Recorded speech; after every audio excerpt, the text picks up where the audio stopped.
Hey guys, welcome to FunNGun.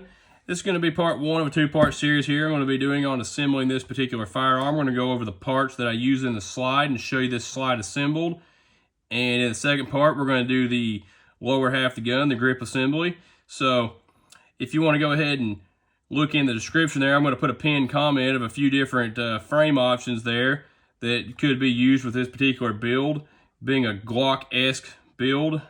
So if you want to go ahead and check out that and select which one of those and drop it in the comments that you think is the frame I'm going to use with this particular build, so you can see in the next video if you were right or not. So let's go ahead and get into this particular video here. We're going to talk about the parts we're using here. Up first, we got our 9x19. This is a 1 through 4 Glock 19 barrel generation. This is the threaded version and it is also the fluted version. I went ahead and picked this particular barrel up because it looks cool, and it was also the one that came with, that was on the Steel City Arsenal page, so I figured that there's a good chance that this barrel is, or this slide is milled to match this particular barrel specs, so it should function properly. I also thought it was pretty cool they throw you in a couple of extra O-rings right here to keep your thread protector on there if you damage one, lose one, whatnot. So that's going to be the barrel we use here.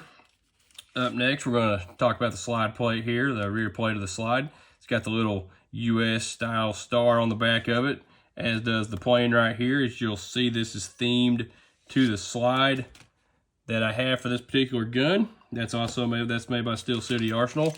We got our internal parts kit here from Leo Precision, and I plan on using everything in this particular parts kit except for your plastic striker little insert here and the safety plunger. But for this video, I'm going to go ahead and install that because I haven't actually got my Lone Wolf upgraded one of those in yet. So for now, that'll do. And then since I accidentally ordered the one that didn't come with the recoil spring assembly, we actually have just a factory Glock 19 recoil spring assembly there. And next we have our Steel City Arsenal fiber optic front sight, black rear sight set of mid-high sights here. And I went to mid-high, kind of hoping when I get around to putting a red dot on this, these will co-witness as a lower third co-witness there. So that's the idea with those. Okay, let's go ahead and get in the slide here. And as you've probably seen by now on the picture of the box, this is the P40 Warhawk. And that is also why this is called the Warhawk build series. As you can see, it has the shark face, such as the one on the actual airplane, and it is, looks like it's riveted together. It's got a battle-worn look to it, and just an all-around cool look. And this is actually a limited run slide. They didn't make a whole lot of these from what I understand. Apparently it takes about 3 hours to mill them. And right here is your matching optics plate filler. So I'm going to be putting this on there for now until I get around to putting a red dot on this. And you got your screws and your channel liner, which is made out of brass, and that is the reason I'm not going to be using the plastic one here. Figured I'd go ahead and use the upgraded one that comes with this slide. So that's all the parts we're going to be using on this particular slide. So I'm going to go ahead and cut right here, and I'll come back with this all assembled. We'll talk about it a little bit more. Okay, guys, we got our slide all assembled here with the parts I mentioned in the previous part of the video there. And I'm not going to lie, I'm really happy with the way this turned out. I think it looks quite cool myself.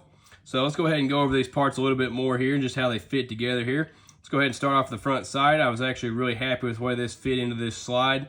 Didn't have to do any modifications, cutting the screw down or anything. It just tightened up nice and snug, doesn't jiggle around or anything. And go ahead and say that it does come with green and red fiber optic. I went ahead and selected the red fiber optic because that's just what I'm used to.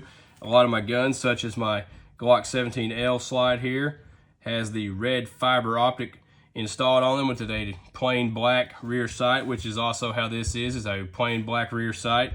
And that's just what I like to do on a lot of my competition guns, or just guns that I want to shoot for fun in general. It's just a nice setup, and that is what I went ahead and went with on this as well. And like I said before, these are the medium height, so they do appear that if I put a red dot on this, they are going to co-witness with the lower third like I was looking for them to, so that should be nice as well. So let's go ahead and talk about this rear sight a little bit. I will say another nice feature of this rear sight is it has two little divots, one on each side, so when you put your punch on it, it doesn't slip off and skin up the sight or the slide itself. and that actually made it quite a bit easier to pound this sight into place, because this sight was very snug in the hole. This slide being Cerakoted, it made it fit very tight.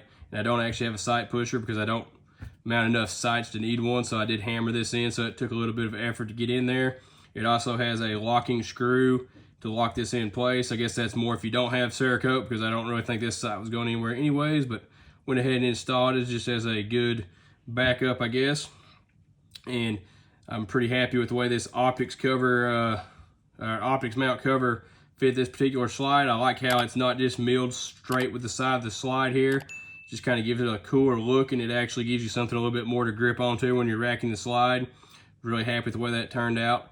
I like how it has the star there because it goes with the star on the back plate that I installed as well.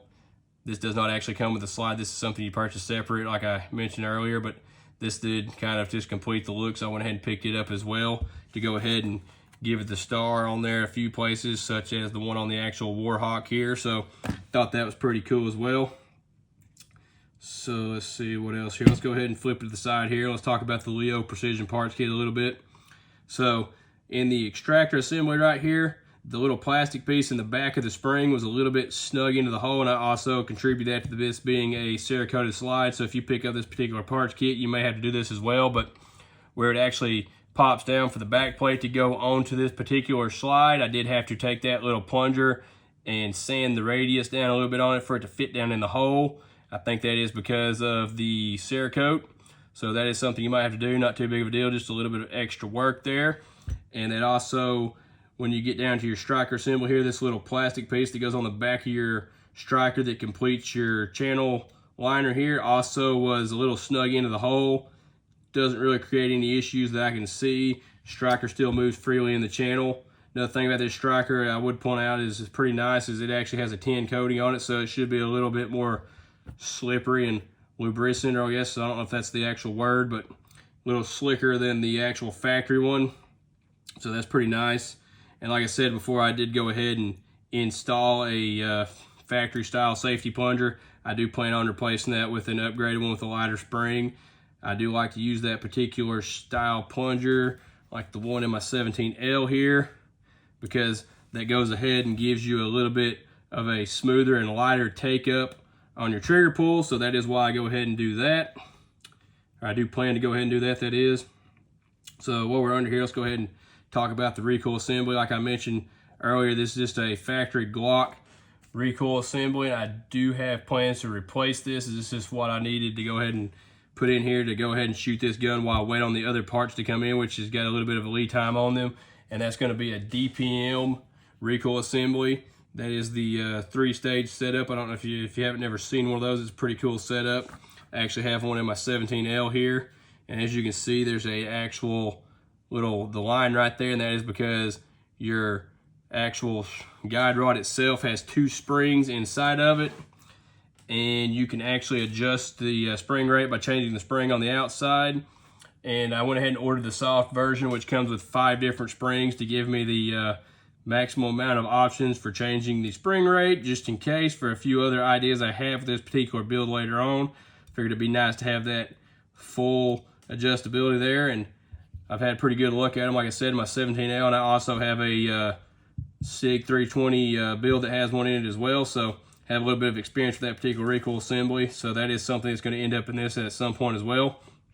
So let's get back up here to this barrel, and this barrel, I was actually looking to get a black barrel to kind of go with the theme of this being battle worn. I figured it looked pretty cool with a black barrel, and that barrel was actually not in stock, and I'm actually pretty happy that I went with this silver look, because it does make the flutes through the window here in the slide pop quite well, and just you can see all this cool machine work a little bit better not being black. So pretty happy with that. It gives it a good contrast.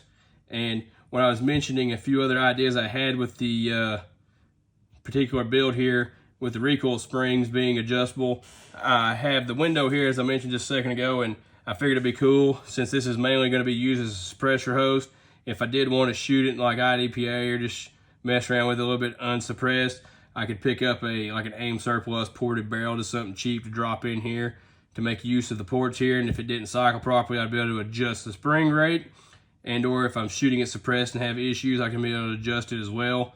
And something else I dabbled with the idea of, which not sure if I'll ever do it just because of the cost of it, would be a radiant ramjet afterburner combo. I figured it looked pretty cool with this particular slide setup and everything, with a little comp on the end of it.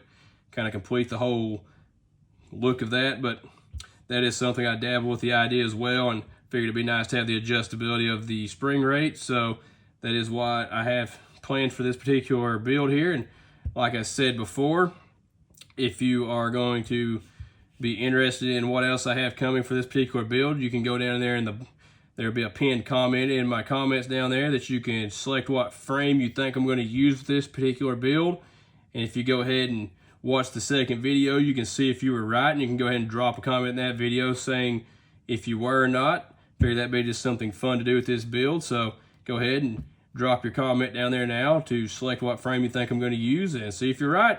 That's all I had for you today. Okay, if you made it this far, I just want to say thanks for watching. Don't forget to like, comment, and share. If you're looking for more FunNGun right now, you can click one of the 2 recommended videos there. If you're looking for more FunNGun later, you can go ahead and click that there subscribe button. I sure would appreciate it. And if you're finding me from Facebook, go ahead and click that open app button at the top to make all that a lot easier, and I'll see you next time.